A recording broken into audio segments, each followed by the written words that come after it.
Hello students, welcome back to SQL mathematics. Students, हम पढ़ रहे हैं सिंगुलरिटी। आज इसमें हम पढ़ेंगे रिमूवल सिंगुलरिटी की डेफिनेशन प्लस इस पे बेसिक एग्जांपल भी करेंगे।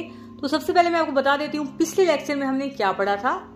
तो देखिए स्टूडेंट्स, पिछले लेक्चर में हमने पढ़ा था सिंगुलरिटी। उसमें मैंने आपको बताया था सिंगुलरिटी दो प्रकार की होती है, एक तो आइसोलेटेड सिंगुलरिटी और एक नॉन आइसोलेटेड सिंगुलरिटी। ठीक है, आइसोलेटेड सिंगुलरिटी में हमारे पास तीन प्रकार होते हैं, रिमूवेबल सिंगुलरिटी, पोल और एसेंशियल सिंगुलरिटी। तो आज हम पढ़ेंगे रिमूवेबल सिंगुलरिटी, इसकी डेफिनेशन प्लस इसके एग्जांपल। ठीक है, सो स्टूडेंट्स, आइसोलेटेड सिंगुलरिटी की डेफिनेशन वापस रिकॉल कर लीजिए। एक point z is equal to a is said to be isolated singularity if the function F Z is, यदि हमारा फंक्शन नॉट एनालिटिक है at the point z equal to a, यानी कि यहाँ पर कोई डोमेन में z equal to a point पर हमारा फंक्शन क्या है, एनालिटिक नहीं है। एनालिटिक नहीं है तो फंक्शन हमारा उस पॉइंट पे क्या होगा, डिफाइन नहीं होगा। ठीक है, मान लीजिए z is equal to a point पर हमारा फंक्शन डिफाइन नहीं हो रहा। जैसे ही हमारा फंक्शन डिफाइन नहीं हुआ वैसे ही हमारा फंक्शन क्या हुआ, एनालिटिक नहीं हुआ। ठीक है, first analytic in the deleted neighbourhood of the point z equal to a। क्या मतलब इसका, यानी कि ये जो हमारे पास फंक्शन है वो इस पॉइंट, डिलीटेड नेबरहुड मतलब इस पॉइंट को छोड़कर, मान लीजिए ये हमारे पास z equal to a point है। ठीक है, इस पॉइंट को आप छोड़ दीजिए, इस पॉइंट को हम छोड़ देते हैं। ठीक है, इस पॉइंट के अलावा जितने भी पॉइंट होंगे ना, उस पर हमारा फंक्शन क्या होगा, एनालिटिक होगा। Students, analytic in the deleted neighbourhood of the point z equals to a, यानी कि z equals to a point को छोड़कर सभी पॉइंट्स पर जितने भी उसमें पॉइंट्स होंगे उन पर हमारा फंक्शन क्या होगा, एनालिटिक होगा। ठीक है, तो चलिए अब चलते हैं रिमूवेबल सिंगुलरिटी की ओर। देखिए स्टूडेंट्स, रिमूवेबल सिंगुलरिटी की डेफिनेशन पढ़ने से पहले हमें पढ़ना पड़ेगा लॉरेंट्ज एक्सपेंशन क्या होता है। ठीक है, तो चलिए सबसे पहले देखते हैं लॉरेंट्ज एक्सपेंशन। तो देखिए स्टूडेंट्स, लॉरेंट्ज थ्योरम हमारे पास क्या होती है, तो ये हमारे पास थोड़ा सा थ्योरेटिकल पार्ट है लेकिन आपको पढ़ना ही पड़ेगा। अब मैं क्या कर सकती हूँ, ये थ्योरी वाला ही पार्ट है। ठीक है, लॉरेंट्ज थ्योरम हमारे पास क्या होती है, suppose a function F Z is analytic in the close ring bounded by two concentric circles C1 and C2 of centres A। ठीक है, यानी कि जो सर्कल C1 है उसका सेंटर A है और जो सर्कल C2 है उसका सेंटर भी हमारे पास क्या है, A है। रेडियस हमारे पास क्या है, R1, यानी कि सर्कल C1 की रेडियस हमारे पास है R1 और सर्कल C2 की रेडियस है R2, जहां पर R2 लेस देन R1। ठीक है, if Z is any point of the annulus, यानी कि यदि हमारे पास Z कोई पॉइंट है एनुलस में तो हम फंक्शन ऑफ Z को कुछ इस प्रकार डिफाइन कर सकते हैं। तो जहां पर एफ जेड हमारे पास क्या होगा, देखिए स्टूडेंट, समेशन में n equal to 0 to infinity a n z minus a to the power n plus summation n equal to 1 to infinity b n z minus a to the power minus n। ठीक है, जहां पर हमारे पास a n ये होता है और b n ये होता है। यहाँ पर लोरेंट सीरीज का प्रूफ भी कई बार एग्जाम में आ जाता है, लेकिन अभी हमें यहाँ पर सिर्फ स्टेटमेंट चाहिए, तो आप सिर्फ स्टेटमेंट अपनी कॉपी में लिख लीजिएगा। ठीक है, यहाँ पर देखिए, यहाँ पर मैंने डायग्राम बना रखा है। तो देखिए यहाँ पर ये हमारे पास सर्कल C1 है, ठीक है, ये वाला, और ये हमारे पास सर्कल C2 है। सर्कल C1 की रेडियस देखिए यहाँ पर R1 है, यहाँ पर मैं लिख दी है, ये देखिए सर्कल C1 की रेडियस R1 है और सर्कल C2 की रेडियस हमारे पास क्या है, R2 है। ठीक है, ये हमारे पास इन दोनों सर्कल का क्या है, सेंटर है, A है, समझ गए। और एनुलस किसे कहते हैं, ये वाला जो पार्ट है ना, इस और ये इस सर्कल के बीच वाला जो पार्ट है ना, इसको हम क्या बोलते हैं, क्या बोलते हैं बताओ, एनुलस। ठीक है, ये हो गया ना एनुलस। ठीक है, ये जो हमारे पास सर्कल है फर्स्ट सर्कल और ये जो हमारे पास दूसरा वाला सर्कल है, इन दोनों के बीच वाला ये जो पार्ट है जो मैंने पेंसिल से थोड़ा सा ग्रे का रखा है उसको हम बोलते हैं एनुलस। ठीक है, तो स्टूडेंट्स, यदि हमारे पास z कोई पॉइंट हो एनुलस में तो हम फंक्शन ऑफ z को कुछ इस प्रकार से रिप्रेजेंट कर सकते हैं। ठीक है, और जहां पर ये जो हमारे पास होता है ना, समेशन में n इक्वल्स टू 1 से infinity b n z minus a to the power minus n, इसको हम क्या बोलते हैं, प्रिंसिपल पार्ट बोलते हैं, principal part of Laurent's expansion. ठीक है, ये लॉरेंट्ज एक्सपेंशन है और जिसमें इसको हम बोलते हैं प्रिंसिपल पार्ट, यानी कि ये इसको, ठीक है, इसको हम बोलते हैं प्रिंसिपल पार्ट। ओके, तो चलिए चलते हैं रिमूवेबल सिंगुलरिटी की ओर।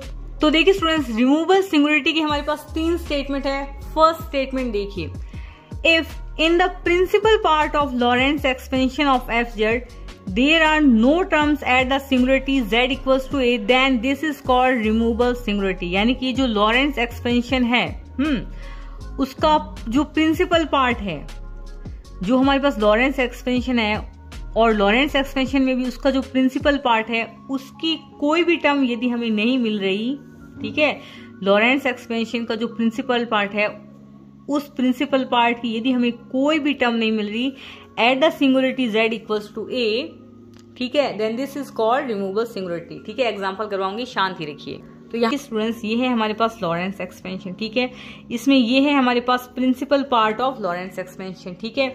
तो ये वाली जो टर्म होगी इसमें क्या आ रही है, नेगेटिव पावर्स आ रही है ना, इसमें z माइनस ए की पावर्स क्या है, नेगेटिव में है। देखिए माइनस एन यहाँ पर लिखा है, यानी कि हमारे पास z माइनस ए की पावर माइनस एन या z टू द पावर -1 या z टू द पावर -2 इस प्रकार, या z माइनस 3, मतलब कुछ भी इस प्रकार आ गया हमारे पास, यहाँ a कुछ भी हो सकता है, z minus 3 to the power -1, यानी कि नेगेटिव पावर नहीं आनी चाहिए हमारे पास इस प्रकार फंक्शन में, यानी कि ये वाली टर्म हमारे पास क्या होनी चाहिए, बिल्कुल नहीं होनी चाहिए। तो वो सिंगुलरिटी हमारे पास क्या होगी, at z equals to a क्या होगी बताओ, रिमूवेबल सिंगुलरिटी होगी। एग्जांपल मैं अभी आपको करवा दूंगी, ठीक है। दूसरा स्टेटमेंट देखिए, a singularity z equals to a of fz is called removable singularity if limit z tends to a fz exists finitely। ठीक है, लिमिट लगाने पर limit z tends to a पर फंक्शन हमारा एग्जिस्ट कर जाता है फाइनाइटली, यानी कि कुछ वैल्यू आ जाती है, तो ये जो हमारे पास z इक्वल्स टू a हो गया वो हमारे पास क्या हो जाएगी, रिमूवेबल सिंगुलरिटी हो जाएगी। एग्जांपल करवाऊंगी मैं आपको, ठीक है स्टूडेंट्स। ये थ्योरेटिकल पार्ट है तो इसमें आपको थ्योरी समझनी है, आप इसको थ्योरी को लिख कर क्या तो बताऊं, ठीक है, आप बता दीजिएगा, ठीक है। थर्ड स्टेटमेंट देखिए, a singularity z equals to a of fz is called removable singularity if it can be removed, यानी कि इस प्रकार के रिमूवेबल सिंगुलरिटी का क्या मतलब है, वो सिंगुलरिटी जो रिमूव हो सकती है या उसको रिमूव कर सकते हैं। A singularity z equals to a of fz is called removable singularity if it can be removed by suitably defining the function fz at z equals to, यानी कि स्टूडेंट्स ये जो z इक्वल्स टू a है इस point पर हमारा function क्या होता है, यदि डिफाइन हो जाए, जैसे ही हमारा फंक्शन क्या हुआ, डिफाइन हुआ, वैसे ही हमारा फंक्शन क्या हो जाएगा, एनालिटिक हो जाएगा। यानी कि यदि हमारा फंक्शन ये z इक्वल्स टू a जो कि एक प्रकार की सिंगुलरिटी है उस पर यदि हमारा फंक्शन डिफाइन हो जाए, और यदि हमारा फंक्शन डिफाइन हो जाएगा तो फंक्शन हमारा एनालिटिक हो जाएगा। एनालिटिक हो जाएगा z equals to a point पर जो हमारे पास सिंगुलरिटी है वो हमारे पास सिंगुलरिटी क्या कहलाएगी, रिमूवेबल सिंगुलरिटी। अब एग्जांपल करते हैं, तो देखिए स्टूडेंट्स फर्स्ट एग्जांपल है हमारे पास में fz is equals to z minus sine z upon z cube, ठीक है। सो इसमें आइसोलेटेड सिंगुलरिटी में हमारे पास क्या होता है, एक तो रिमूवेबल सिंगुलरिटी होता है, पोल होता है, एक एसेंशियल सिंगुलरिटी होता है। क्योंकि अब हम ये रिमूवेबल सिंगुलरिटी पढ़ रहे हैं तो रिमूवेबल सिंगुलरिटी का ही एग्जांपल लेंगे, ठीक है। तो कैसे करेंगे देखिए, सबसे पहले इसको हम थोड़ा सा सॉल्व कर लेते हैं। Then this is equals to z minus sine z को ओपन कर दीजिए, कैसे करते हैं open, z minus z cube upon factorial 3 plus z5 upon factorial 5 minus में z7 अपॉन फैक्टोरियल 7 प्लस इस प्रकार एंड सो ऑन, ये हमारे पास टर्म है वो सारी की सारी इस प्रकार चलती जाएगी, ठीक है। अपॉन में देखिए स्टूडेंट्स हमारे पास क्या, अपॉन में है हमारे पास z क्यूब, ठीक है। यहाँ पर हम क्या कर सकते हैं बताओ, क्या कर सकते हैं, ये z से ये वाला z कैंसिल हो जाएगा, इस माइनस को क्या करते हैं अंदर भेज देते हैं, बिल्कुल भेज देते हैं। तो देखिए ये हो जाएगा, तो देखिए स्टूडेंट्स 1 अपॉन z क्यूब को मैं इस प्रकार लिख सकती हूँ, बिल्कुल लिख सकती हूँ।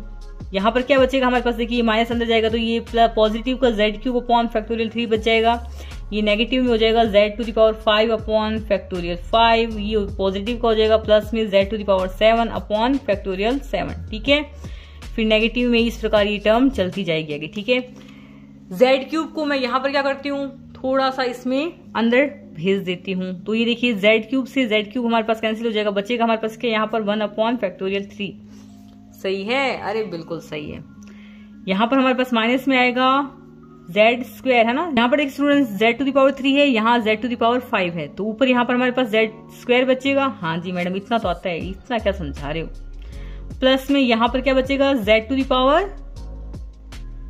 7 minus 3, z to the power 4, जैसे काटना आता ही होगा आपको, ठीक है, अपॉन में फैक्टोरियल 7, ठीक है। अब स्टूडेंट्स अब हम लगाएंगे लिमिट, यदि लिमिट लगाने से ये हमारा फंक्शन एग्जिस्ट कर जाता है फाइनाइटली, देन वो लिमिट हमारे पास जो भी हम लगा रहे हैं वो क्या होगी हमारे पास, रिमूवेबल सिंगुलरिटी होगी। तो हम इसमें लगा देते हैं लिमिट, ठीक है, इसमें हम लगा देते हैं लिमिट z टेंड्स टू 0, ठीक है, यहाँ पर हम लगा देते हैं लिमिट z टेंड्स टू 0। आप चाहें तो यहाँ शुरुआत में भी लगा सकते हैं जैसा आपका मन हो, ठीक है।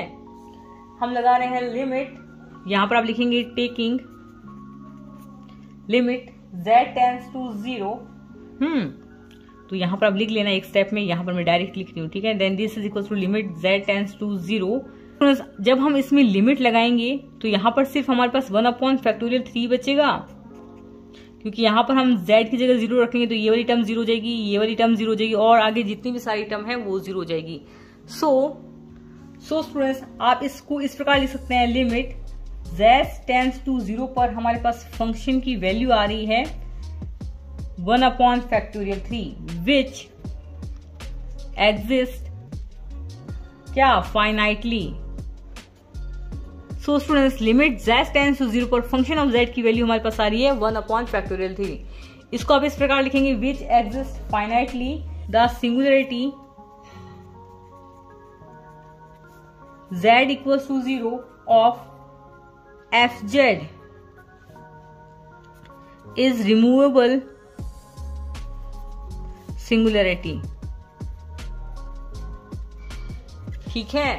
एग्जाम्पल नंबर 2 है, हमारे पास फंक्शन ऑफ z दिया गया हमें साइन z माइनस ए अपॉन z माइनस ए। यहाँ पर हमने 1/z माइनस ए को इस प्रकार बाहर लिख दिया है, साइन z माइनस ए को हमने ओपन कर दिया है साइन x वाले फॉर्मूले से। आप जानते होंगे साइन x का formula x minus x cube upon factorial 3 plus में x 5/5। इसी प्रकार यहाँ पर x की जगह हमारे पास क्या है, z माइनस ए, तो ये हो जाएगा हमारे पास z minus a minus z minus a का cube upon factorial 3 plus z minus a की पावर 5 अपॉन फैक्टोरियल 5, ठीक है।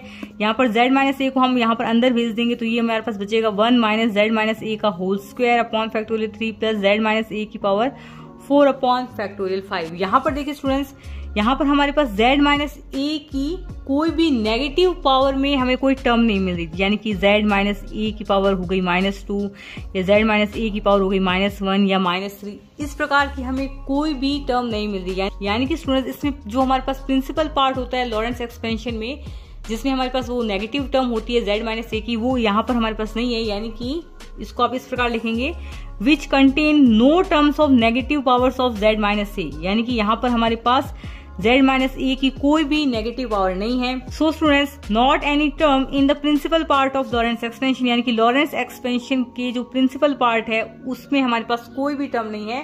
तो यहाँ पर z इक्वल्स टू a हमारे पास क्या हो जाएगा, रिमूवेबल सिंगुलरिटी हो जाएगा। आई होप आपको ये वीडियो पसंद आया होगा। यदि वीडियो पसंद आए तो लाइक जरूर करें, कमेंट जरूर करें and subscribe to SQL mathematics. और ये टॉपिक इंपॉर्टेंट है रिमूवेबल सिंगुलरिटी का, ठीक है, तो अच्छे से कर लेना।